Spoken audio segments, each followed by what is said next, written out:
Oh mon Dieu, là, je vais le mopper, là, c'est sûr, là, que je ne sais pas comment prononcer ça. Xingmeng, c'est d'origine asiatique, visiblement. X-I-N-M-E-N-G.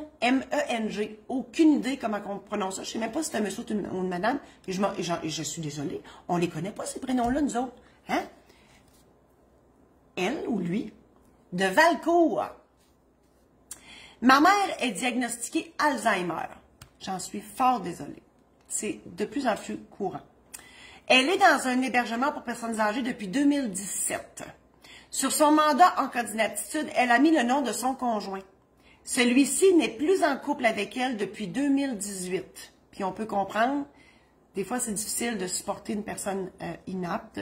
Peut-être qu'il a simplement voulu se retirer de cette situation-là. Et c'est comprenable.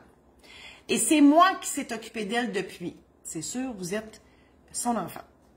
Première question. En faisant ça, est-ce que ma démarche pour ma mère est légale, étant donné que je ne suis pas sur le mandat en cas d'inaptitude? La réponse, c'est non.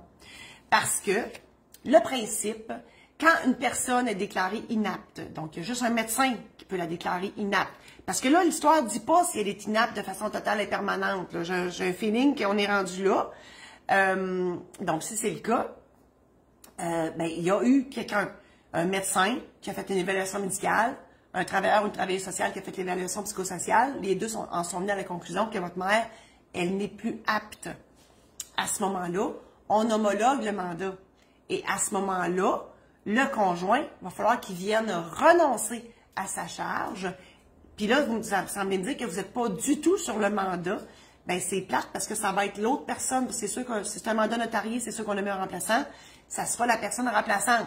Si la personne remplaçante renonce aussi, puis qu'il n'y a plus personne dans le mandat, puis que vous êtes son enfant, bien, c'est vous qui allez amorcer la procédure d'ouverture d'un régime de protection. C'est la procédure par défaut, parce que là, si tous les mandataires du mandat ont renoncé à leur charge, c'est comme si votre mère n'en avait pas fait de mandat d'inaptitude, et c'est là qu'on va enclencher le processus d'ouverture d'un régime de protection avec le curateur public et la famille complète dans le bureau du notaire.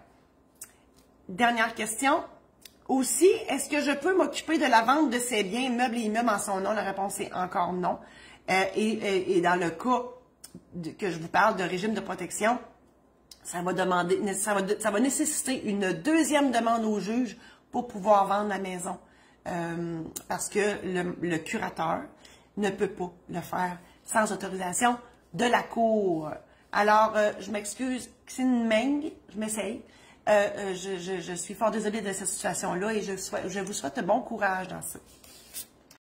Je vous encourage à partager cette chronique si vous l'avez aimée pour en faire bénéficier vos amis Facebook. Je vous encourage aussi à vous procurer un de mes programmes en ligne si vous avez de la misère à vous faire une tête sur ma job, sur ce qu'on raconte, sur vos besoins. C'est là pour vous aider justement à vous faire une tête sur tout ça. Allez sur mon site internet marie-josée-saint-laurent.com. Si vous ne le savez pas, j'ai écrit des livres, des anecdotes, c'est des recueils d'anecdotes croustillantes et abracadabrantes de ma profession de notaire, des histoires vraies sur maisondédition-saint-laurent.com. Et vous pouvez revoir les chroniques sur YouTube. Vous n'avez qu'à chercher « Notaire pas ordinaire » et tout est là. Merci infiniment et je vous dis à la semaine prochaine.